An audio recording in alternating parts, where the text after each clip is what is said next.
Honorable Member for Upper NIUMI. Thank you. Yeah, thank you very much, Madam Speaker, for giving me the floor.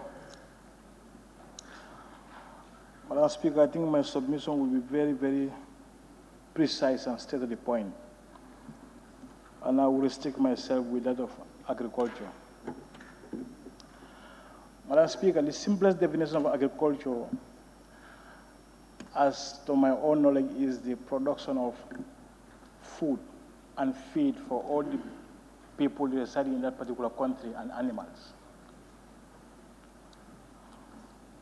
And this food must be affordable, accessible, and at the same time also must serve the health purpose of the human being and animals. Madam Speaker, when you go to the Department of Livestock Services, the allocation for this department is only $18 million. And this particular department is responsible for the production and provision of feed for all the animals in this country. We assume that they should be responsible. And this particular department is not the Department of Agriculture. When you go to the Department of Agriculture, you look at it at the ministry down, they are all crop buyers, meaning that the minister is a horticultural specialist. The permanent secretaries there, some are engineers, soil engineers. The other permanent secretaries are horticultural specialists. Some are rice engineers, meaning that they are agronomists. Critically, there's nobody among them who has a background of livestock knowledge, meaning that animal production and animal health.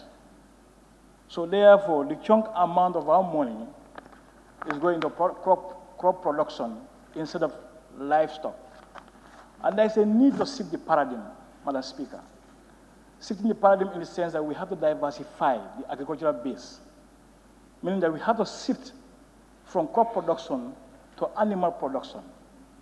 And in shifting, meaning that we have been investing a lot into crop production, but since that day to date, the trend has been declining, and we have not been achieving the food security. Therefore, if we diversify into animal production, or we shift the paradigm to animal production, probably that may help us to reach into that level of food security, which we are all yearning for. Because in animal production, you can have food, and you can have money, and you can have a lot. We can even export. Madam Speaker, when you look at the GGC here, who are responsible of selling and buying our granules from our farmers, there are granules lying down there since last year, has not been exported. And they are producing an oil which they call crude oil. This crude oil is far more better than the oil we are buying from markets, from these 20-liter gallons and crabs. So it's better the Ministry of Finance or Ministry of Agriculture invest more into this department for us to be able to produce our own oil in order for our population to consume a better oil. We have an opportunity of increasing our income generation base. The opportunities are there. Why are we neglecting them? The Camaro here, the feed mill. We can build it. We can bring the machines and provide feed. All the farmers in animal production are struggling for feed for their animals.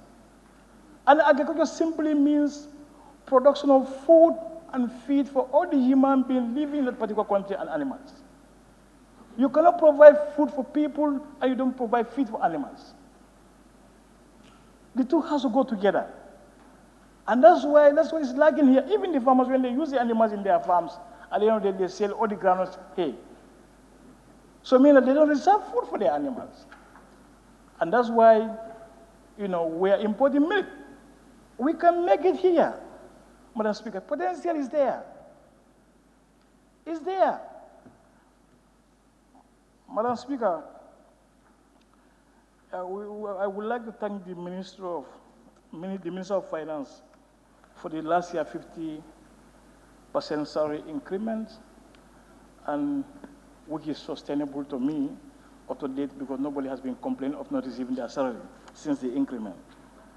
But like you also mentioned last year that there will be salary restructuring this year. Somebody asked for it, and I want to reiterate it. Why is not salary restructuring? And with the issue of vehicle policy, we haven't seen it, and it's already a law which was passed by this National Assembly that a vehicle policy must come to effect, and it's suspended. It's not been bring back to this assembly for us to disapprove it like we did it all. The tax imposed on the alcoholic and beverages. Madam Speaker, the allocation for the Ministry of Agriculture this year has drastically reduced. And when you look at it critically, last year it was 441.5 million. This year, rather, 2019.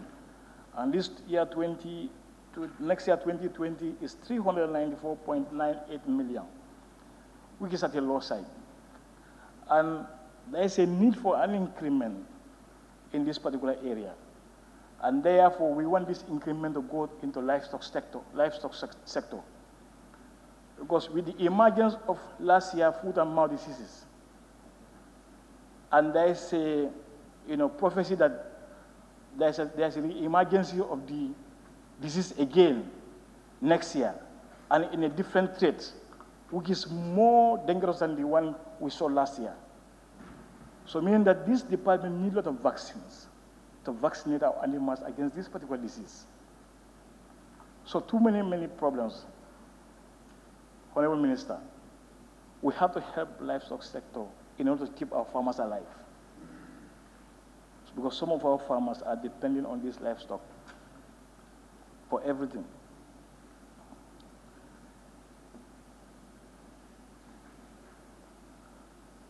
Madam Speaker, we need to know, like the budget support, as it was mentioned by the minister, has not been forthcoming, or some have been received this year. They're supposed to be received last year. You have been asked what is responsible. I also would like to ask, what do you think, as we the honorable members, can do to help the government in order to access this fund? Because we think we can play a role. That's my presumption. As like the FPAC and they can, engage these donor partners to come, to ensure them of that oversight scrutiny and function. Probably they may believe and they may do something. So that's my suggestion in that area. Honorable Minister, and this year also, when you look at the trend of rainfall, there was a drought spell. And this drought spell has affected a lot of farmers, meaning that there will be low productivity and probably, some of the farmers may not even have anything. So there is a need for lean season assistance to these farmers. And this type of things has to be factored in order to help the rural people, because they are the ones who are more vulnerable to these drought spells and all sort of. So therefore, much has been said, and I have asked certain things one-on-one, but I don't want to say that here. So there's no need. Then, Madam Speaker, I just want to, stop my intervention here. Thank you very much for giving me the floor. Thank you.